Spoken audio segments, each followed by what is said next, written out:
So mga tropa, ito yung NMAX natin na binaba yung makina kasi naubusan ng langis.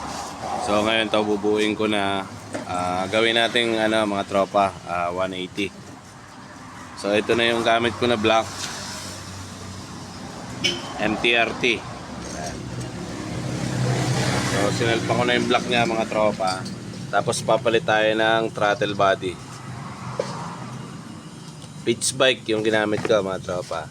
Tapos yung rocker arm natin 4S1M.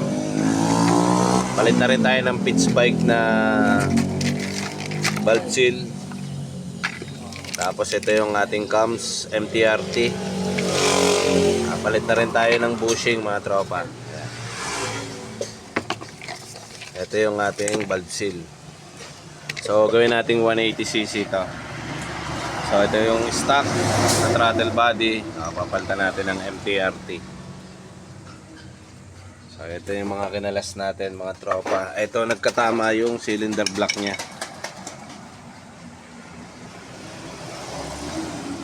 So yan.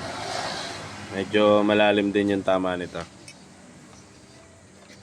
So update ko kayo mga tropa. Buuin ko lang yung head nya.